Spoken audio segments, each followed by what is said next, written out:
Commander Lisa Reynolds stood at the window of her office in the Earth Defense Force headquarters, watching the sunset paint Geneva's sky in shades of orange and purple.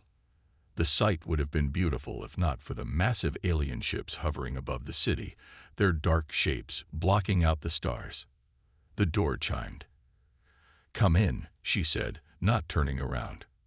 Dr. Aaron Mitchell walked in, his footsteps quick and nervous. "Commander, you need to see this right away." His voice shook slightly as he held up a datapad. Lisa turned, noting the worry lines on Aaron's face.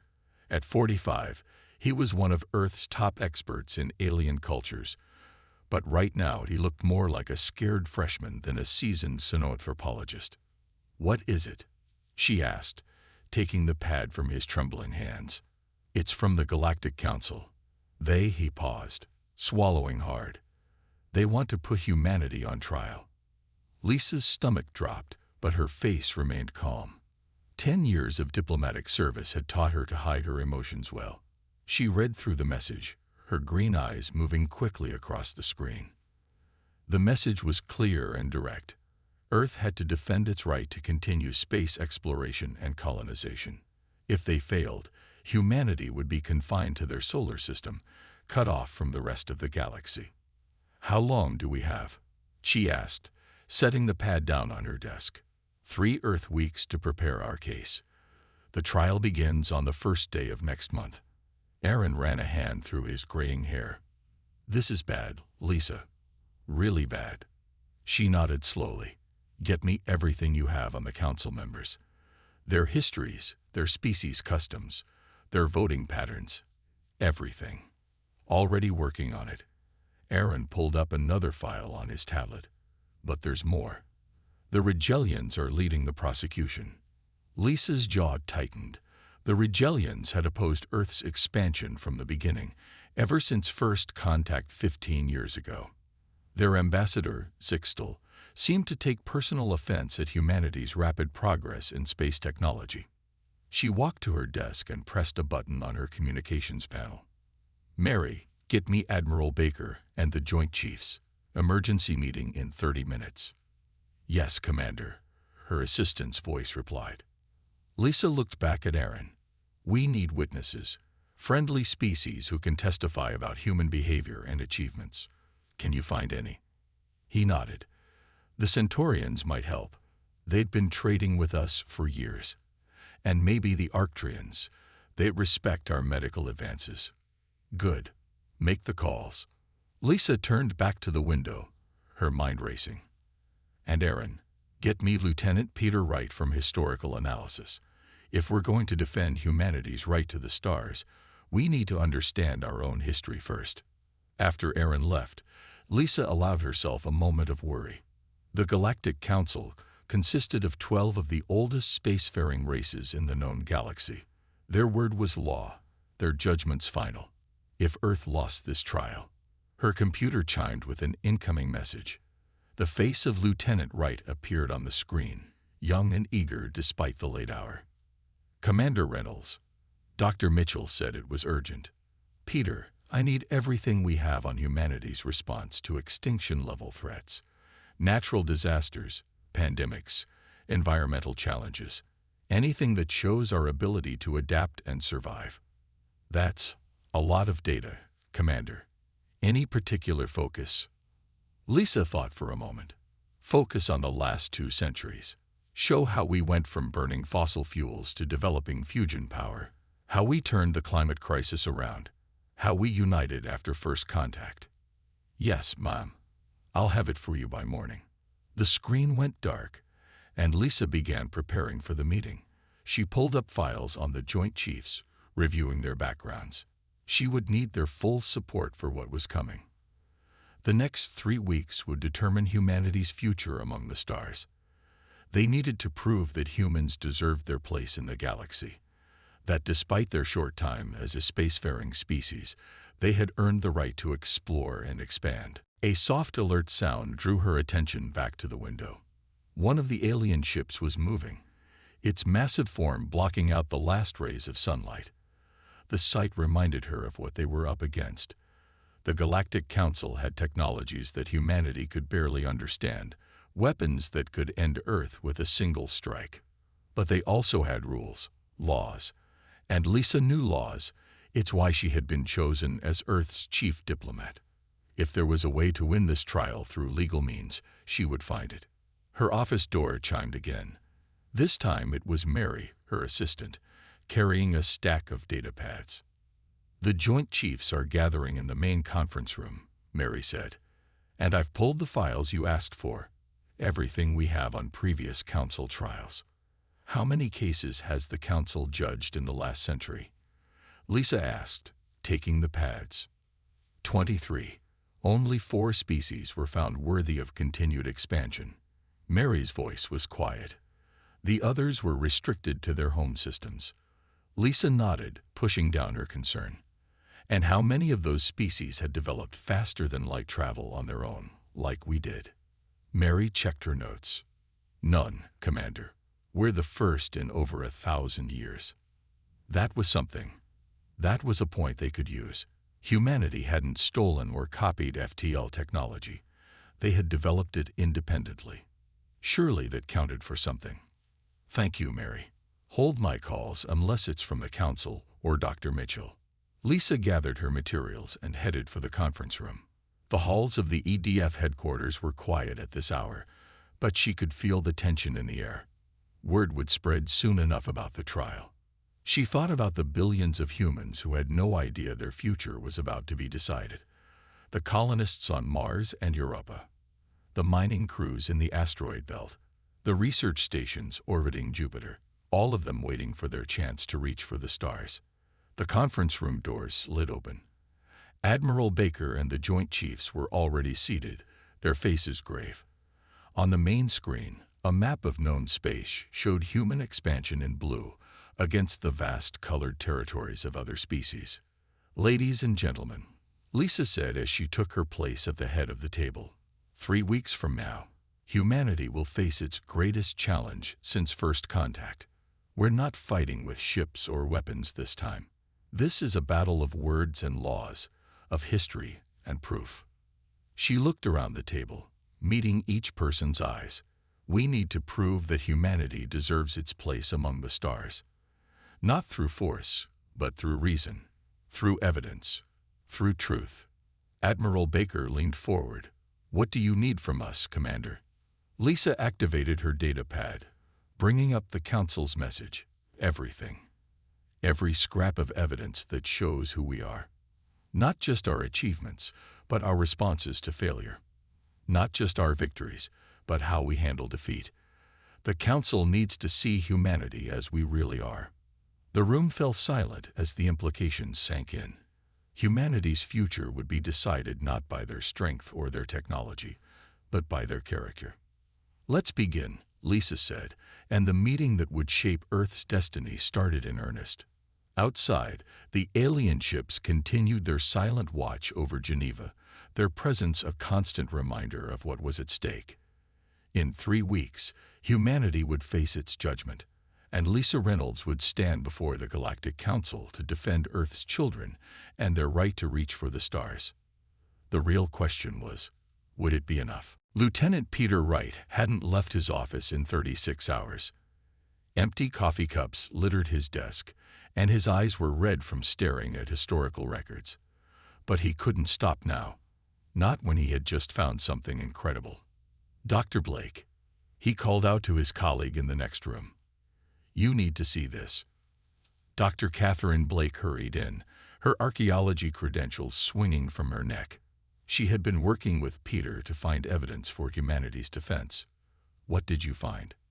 Peter pointed to his screen, where a 3D scan rotated slowly. "Look at this artifact from the dig site in Egypt. We always thought it was just an unusual piece of jewelry, but look at the metal composition." Catherine leaned closer, her eyes widening. That's not possible. This material doesn't exist on Earth." "Exactly." Peter grinned despite his exhaustion. "And carbon dating puts it at over 50,000 years old." They looked at each other as the implications sank in. This wasn't just any artifact. This was proof of ancient alien contact with Earth. The door slid open, and Commander Lisa Reynolds walked in. She looked as tired as Peter felt. "Please tell me you have something good." Catherine turned to her with excitement. "Better than good. We have proof that aliens visited Earth thousands of years ago, and then they left us alone. The question is, why?" Lisa's eyes lit up for the first time in days. This could change everything. The Council needs to know that we're not just some random species that got lucky with technology. We were watched, studied, maybe even tested.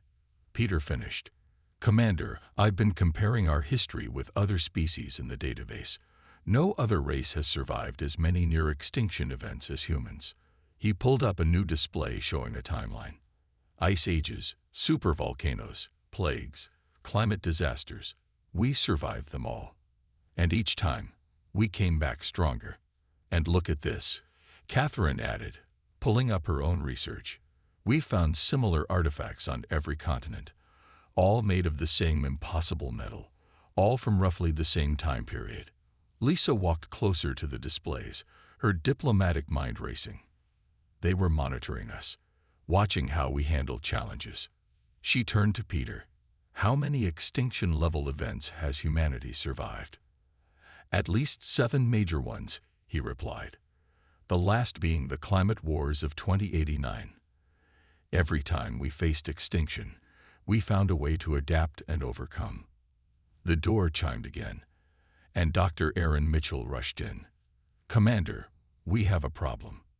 The Regellian representative, Zixtel, just filed a motion to exclude all Earth historical records before first contact. He's claiming they can't be verified." Lisa's jaw tightened. "He's trying to stop us from presenting this evidence." She thought for a moment. "Catherine, how quickly can you get these artifacts to the Centaurian Science Academy for independent verification?" "Give me 12 hours and a fast ship." "You have 6 hours and the fastest ship we've got." Lisa turned to Peter. "Keep digging. There has to be more evidence. And Aaron, find me everything you can about Regellian law. There must be a way to fight this motion." As the others rushed to their tasks, Lisa stayed behind with Peter. "Tell me more about these extinction events. How did we survive them?" Peter pulled up more detailed records. "That's the fascinating part. Each time, we didn't just survive. We made huge technological leaps afterward. It's like the pressure of near extinction pushed us to evolve faster." He showed her a graph. "Look at our technological progress compared to other species. Most races advance in a steady line. We advance in huge jumps, always after major disasters. Almost like someone was pushing us," Lisa mused. "Testing our limits." "Exactly." Peter paused. "Commander, there's something else. Something odd about our genetic code." He pulled up a new display showing DNA sequences. "Dr. Mitchell found this. Our ability to adapt to new environments is off the charts compared to other species. It's almost as if we were engineered to survive." Lisa finished. The implications made her head spin. A message flashed on Peter's screen. It was from Catherine, already on her way to the Centaurian Science Academy. "Found more artifacts in storage, all with the same markings, working on translation." Lisa straightened up. "Send everything you find to my office. I need to prepare for tomorrow's council session." She headed for the door but stopped. "And Peter, good work, all of you." After she left, Peter turned back to his research. Something was still bothering him about the timeline. Why had the ancient aliens abandoned Earth? And why now, after all these years, was the Council so interested in restricting human expansion? He pulled up records from other Council trials. 23 species judged, 19 confined to their home systems. But as he read the details, a pattern emerged. "Oh no," he whispered. He quickly sent a message to Lisa's tablet. "Commander, all the restricted species had one thing in common. They all showed signs of genetic engineering." In her office, Lisa read the message with growing concern. She opened a secure channel to Catherine's ship. How close are you to the Science Academy? 2 hours out. Why? When you get there, I need you to run one more test. Compare the metal in those artifacts to Rigelian technology. There was a pause. You think the Rigelians were the ones who visited Earth. I think someone was running experiments on primitive species, and I think they don't want their test subjects leaving the lab. Catherine's voice turned serious. I'll contact you as soon as I have results. Lisa ended the call and stared out her window at the alien ships still hovering over Geneva. One of them was Rigelian. Were they watching even now, worried that their ancient secrets would come to light? The next few hours would be crucial. If they could prove ancient alien contact, it would change the whole nature of the trial. This wasn't just about humanity's right to explore space. This was about finding out who had interfered with human development and why they had abandoned their experiments. Lisa turned back to her desk and began preparing her arguments. She had to find a way to present this evidence that the council couldn't ignore. Humanity's future depended on it. In his office, Peter continued searching through historical records with renewed purpose. Every disaster, every leap forward, every unexplained advancement in human history could be a clue.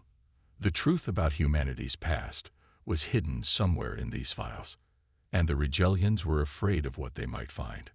The sun was rising over Geneva when Peter finally found what he was looking for, a pattern in ancient cave paintings spanning continents and millennia, the same symbols that were on the artifacts, and when he overlaid them with star charts, his hands began to shake. They weren't just random marks. They were coordinates, a map leading to something the ancient visitors had left behind. He quickly encrypted the data and sent it to Lisa. The message was brief. Commander, I know where they went, and I think I know why they're so afraid of us finding them. The pieces were falling into place. Now they just had to prove it before the council made their final judgment. The fate of humanity's future in space hung on evidence buried in their distant past. And somewhere out there, the answers were waiting to be found. The Great Hall of Judgment on Centauri Prime was larger than Lisa Reynolds had imagined. 12 massive chairs formed a semicircle on a raised platform, each sized for a different alien species. The council members looked down at her like giants judging an ant. Lisa stood at the center of the hall, her blue diplomatic uniform crisp and neat. Dr. Aaron Mitchell stood beside her, holding their evidence files. The gallery behind them was packed with representatives from 100 worlds, all waiting to see humanity's trial. The council recognizes Earth's defense team, announced the chief judge, a tall Centaurian whose silvery skin caught the light. Commander Reynolds, you may begin. Lisa took a deep breath and stepped forward. Honored Council, I stand before you to defend humanity's right to the stars. Her voice was clear and strong, carried by the room's perfect acoustics. But first I ask, why are we really here? Murmurs rippled through the gallery. On her right, she could see the Rigelian representative, Zixtel, shifting uncomfortably in his seat. For billions of years, life has evolved on Earth, Lisa continued. Through ice ages and volcanic winters, through asteroid impacts and changing climates, life has survived. But one species did more than survive. We thrived. She activated the holographic display in the center of the room. Images of Earth's history filled the air around her. Humanity faced extinction 7 times. Each time, we came back stronger. Each time, we made impossible leaps in technology and understanding. She looked directly at Zixtel, almost as if we were designed to do exactly that. The Rigelian's face darkened. Objection. These are baseless accusations. Overruled, said the chief judge. Continue, Commander Reynolds. Lisa nodded to Aaron, who sent new data to the display. 3 days ago, we discovered these artifacts in Egypt. The ancient metal pieces floated in the air, slowly rotating. They are made of materials that don't exist on Earth. They are over 50,000 years old, and they bear markings that match Rigelian writing. The hall erupted in shocked whispers. Zixtel stood up, his scales flushing with anger. This is outrageous. You have no proof. We have proof, Lisa cut in. The Centaurian Science Academy has verified everything, including the fact that these artifacts contain star maps, maps that lead to something you left behind. She walked closer to the council. You didn't come here to judge us.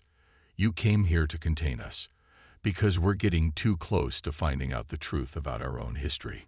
The chief judge leaned forward. These are serious claims, Commander. Do you have witnesses? I do. Lisa turned to the gallery. I call Admiral John Carter, veteran of First Contact. Admiral Carter walked to the center of the hall.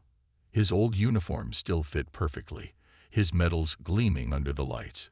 He had commanded Earth's forces during the first alien contact, 15 years ago. Admiral, Lisa began. Tell us about the day we made first contact. Carter's voice was steady. We were testing our first faster-than-light drive. Nobody expected it to work as well as it did. We jumped 20 light years on our first try, right into a Rigelian patrol zone. And what happened next? They were shocked, Carter said. Not just that we were there, but at how we got there. Our FTL drive was different from theirs, more efficient. They demanded to know who gave us the technology. But no one gave it to us, did they? No. We developed it ourselves. Just like we developed fusion power, gravity control, and neural interfaces, all in the span of a single century. Lisa turned back to the council. Humanity's progress isn't natural, because we aren't entirely natural. We're the result of ancient genetic engineering. Engineering done by the Rigelians. The hall fell silent. Even the air seemed to still. 50,000 years ago, the Rigelian Empire was conducting experiments. They wanted to create the perfect adaptable species. They seeded worlds with modified primitive life forms, then subjected them to extreme conditions to test their survival. She gestured to the artifacts floating above. These weren't just monitoring devices. They were tools to trigger disasters, ice ages, volcanic eruptions, plagues, all to test how their experiments would adapt. Zixtel stood again. These are lies. We demand. We have the proof, Lisa said firmly. Dr. Catherine Blake at the Centaurian Science Academy has matched the genetic markers in human DNA to Rigelian engineering patterns. We are your creations, and now you're afraid of what you made. The chief judge's voice cut through the chaos. Representative Zixtel, do you wish to respond to these charges? The Rigelians seemed to deflate. It was different times, different leaders. We abandoned the program when we realized how dangerous it was. Dangerous? Lisa asked. Or too successful? Because humans didn't just survive your tests. We learned from them. We grew stronger. We developed technology you never imagined. And now we're ready to join the galactic community as equals. She walked the length of the council seats, meeting each member's eyes. You're not here to judge our worthiness. You're here to decide if you're ready to accept us. Your own children, grown beyond your expectations. Admiral Carter stepped forward. When we made first contact, we could have responded with fear, with violence. Instead, we chose diplomacy. We chose to learn and share and grow. Isn't that what you wanted us to learn how to do? The council chambers hummed with quiet discussion. Lisa could see some members nodding, others looking troubled. The chief judge raised a hand for silence. We will recess to consider this new evidence, the Centaurian announced. Commander Reynolds, do you have anything final to add? Lisa looked up at the gathered council. Only this: humanity has earned its place among the stars. Not because we were engineered, but because of what we chose to become. We faced extinction 7 times, and each time we chose to help each other survive. To learn, to grow, to reach higher. She stood straight and proud. We are Earth's children, but we're also the children of the stars, and we're ready to come home. The chief judge nodded slowly. The council will reconvene in 3 hours. Until then, this session is adjourned. As the council members filed out, Lisa felt Aaron's hand on her shoulder. "That was incredible," he whispered. "But what if they still vote against us?" Lisa watched Zixtal hurrying from the chamber, his assistants trailing behind him. "They won't," she said quietly. "Because now they know we'll find the truth either way. The only question is whether they want us as allies or—" She didn't finish the sentence. She didn't have to. The gallery was emptying, the holographic displays fading away. In 3 hours, they would know humanity's fate. But Lisa Reynolds already knew what the verdict would be, because she had seen the fear in Zixtal's eyes. Not fear of what humanity might become, but fear of what they already were. The children had grown up, and now it was time for the parents to accept that fact. While the council was in recess, Special Agent Nicole Hayes moved silently through the back corridors of the Centauri Prime government building. She had spent the last year undercover, working as a maintenance technician, waiting for this moment. Her communicator vibrated softly. "Nicole, are you in position?" Dr. Aaron Mitchell's voice was barely a whisper. "Almost there," she replied, checking her scanner. Zixtal and his team just entered their private chambers. They look worried. "They should be," Aaron said. "Stay close, but don't get caught. We need to know what they're planning." Nicole reached a service panel and carefully removed it. Years of training let her slip through the maintenance tunnels without making a sound. She could hear voices coming from Zixtal's chamber. "This is a disaster," Zixtal was saying. "If the council accepts their evidence—" "They must not," another voice cut in. "If humans learn about their true potential—" Nicole moved closer to the vent, her recording device capturing everything. "The psychic abilities were supposed to remain dormant," Zixtal hissed. "But they're already showing signs. The way they invented FTL travel, their intuitive understanding of alien technology." Nicole's eyes widened. Psychic abilities. This was bigger than they had imagined. Back in the human delegation's room, Lisa Reynolds was reviewing her notes when Nicole's data started coming through. She looked up at Aaron and Peter Wright, who were watching the feed with growing amazement. "Play that last part again," Lisa said. They listened as Zixtal explained the truth about the ancient genetic experiments. The Rigelians hadn't just made humans adaptable. They had tried to create a species with powerful psychic abilities, abilities that could reshape reality itself.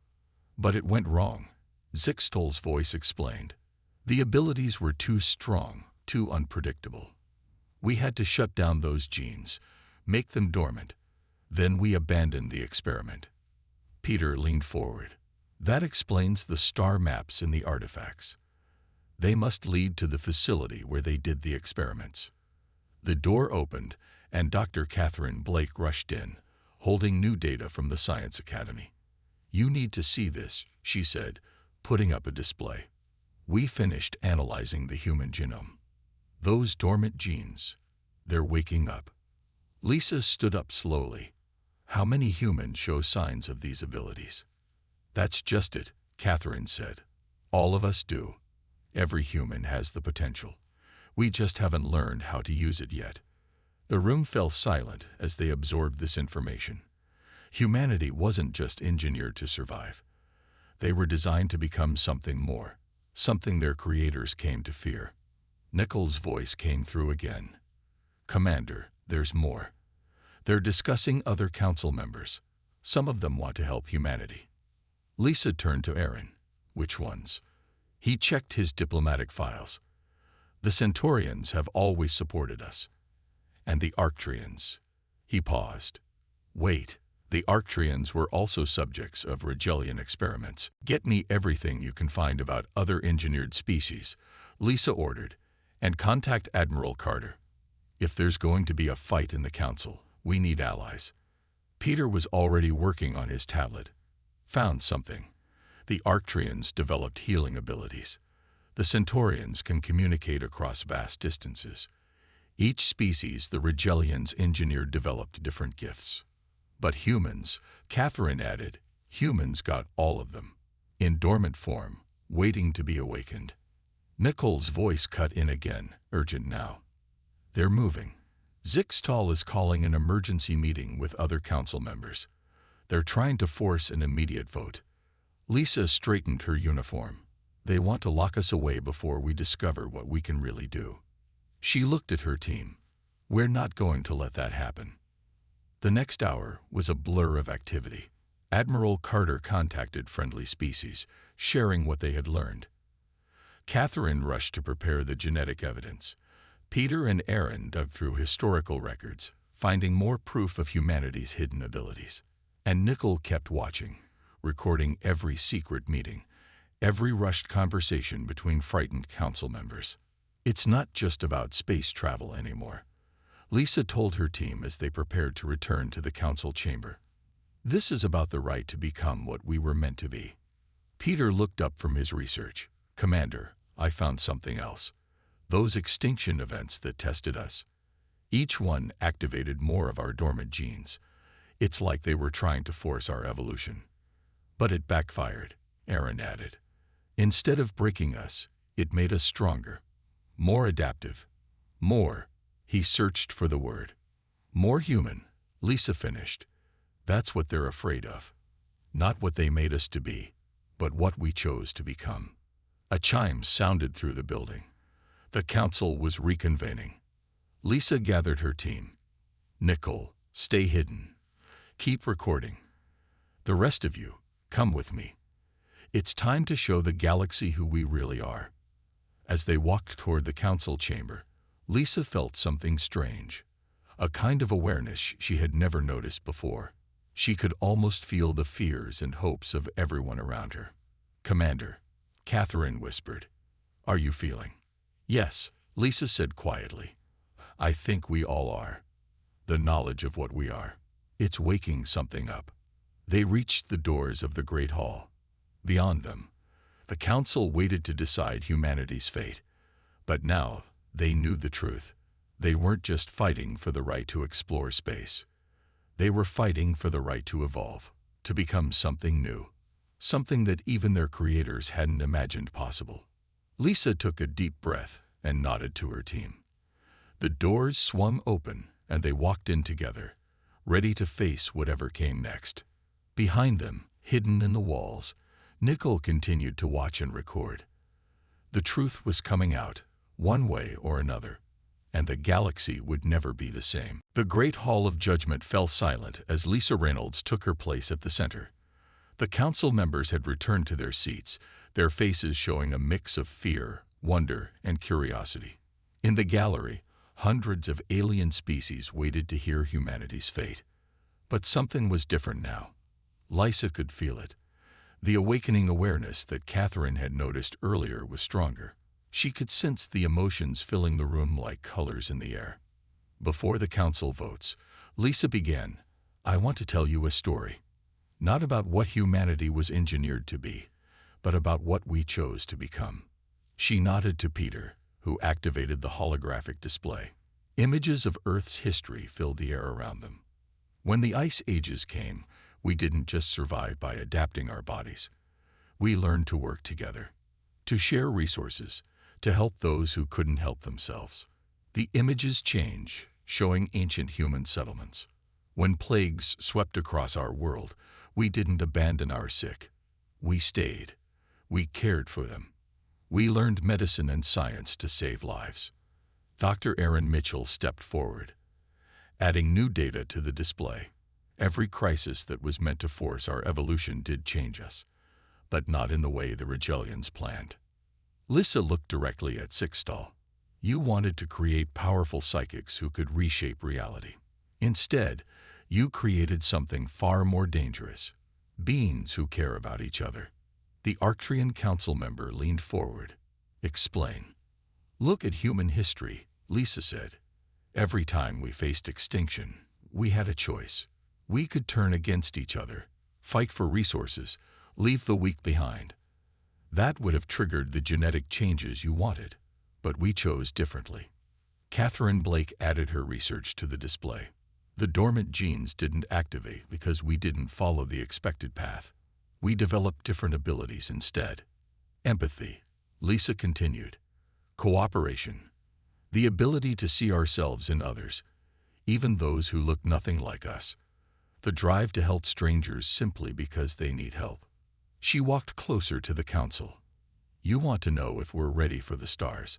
Look at what we do with our technology. We could have built weapons.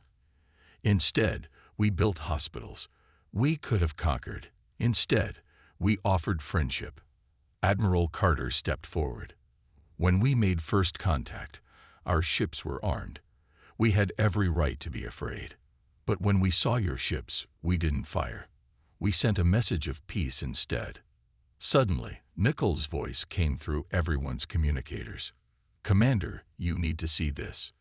The display changed to show live footage from the Rigelian chambers. Sixtall was arguing with other Rigelian officials. The experiment wasn't a failure. He was saying, it worked too well. They developed abilities we never imagined possible. The power to change not just reality, but hearts and minds. The council chamber erupted in chaos. Sixtall jumped to his feet, his scales flushing dark with rage. This is an outrage. This surveillance is illegal. The chief judge raised a hand for silence. Is it, Representative? Or are you afraid of the truth being known? Lisa felt something strange happening. The awareness she had felt earlier was growing stronger. Around the room, she could see humans and aliens alike sharing looks of understanding. The truth, she said quietly, is that humanity's greatest power isn't psychic ability or genetic engineering. It's our capacity to grow, to learn, to change. She turned slowly, addressing everyone in the chamber. We don't want to conquer the stars. We want to explore them, to learn from every species we meet, to share what we know and discover what we don't. The Arcturian Council member stood. I support humanity's right to the stars. His voice was firm. They helped us develop our healing arts beyond what we thought possible. The Centaurian chief judge nodded. They shared their faster-than-light technology freely, asking only for friendship in return. One by one, other council members began to speak in humanity's favor. Species that had benefited from human medical advances, worlds that had received aid during disasters, civilizations that had learned new ways of thinking from human art and culture. Sixtall watched in disbelief as his opposition crumbled. You don't understand what they could become. We understand perfectly, the chief judge said. That's why we're voting now. The vote was quick and decisive. 10 votes in favor of humanity. 1 abstention. Only Sixtall voted against them. Humanity, the chief judge announced, is hereby granted full rights as a spacefaring civilization, with all privileges and responsibilities that entails. The gallery erupted in cheers. Lisa felt tears in her eyes as she looked at her team. They had done it. But the chief judge wasn't finished. Furthermore, in light of the evidence presented about the origins of several species here, we are establishing a new council committee. Its purpose will be to help species discover and develop their full potential, not through force or fear, but through cooperation and choice. Lisa stepped forward. The Earth Defense Force offers its full support to this committee. Whatever we learn about our abilities, we'll share with everyone. That, the chief judge said with a smile, is exactly why you belong among the stars. The ceremony that followed was brief. Lisa signed the official documents, making Earth a full member of the galactic community. As she did, she felt that strange awareness again, but stronger now. Looking around, she could see others feeling it too. Humans and aliens alike, connected by something deeper than words. 3 months later, Lisa stood at her old window in Geneva. The alien ships were still there, but they weren't watching anymore. They were working together with human ships, preparing for the first joint expedition to find the ancient Rigelian facility. Ready to go? Aaron asked from the doorway. Lisa nodded. The ship that would take them to the coordinates from the ancient artifacts was waiting, but they weren't going alone. Scientists and explorers from 20 different species had joined the mission. Did you ever imagine it would turn out like this? Peter asked as they walked to the shuttle. Lisa smiled. No, We thought we were fighting for our right to explore space. Instead, we showed the galaxy a new way to grow. Together, the shuttle lifted off, carrying them toward their waiting ship. Below, Geneva glittered in the sunset. A city that had once hosted peace conferences for nations now helped bring peace to the stars. You know, Catherine said, looking at her latest genetic scans, those dormant abilities are still there. Still changing. But they're changing in all of us now. Every species that works closely with humans. Of course they are, Lisa said softly. Because that's what humanity does best. We don't just grow. We help others grow too. The shuttle docked with their ship, the newly commissioned Hope of Earth. Its crew was a mix of species from across the galaxy, all united in the desire to learn, to explore, to understand. As they prepared for their first jump to the stars, Lisa thought about how far they'd come. From prehistoric humans huddled around fires to a species that had earned its place among the stars. They had been engineered to become gods. Instead, they had chosen to become something far more powerful. They had become human. And that was just the beginning.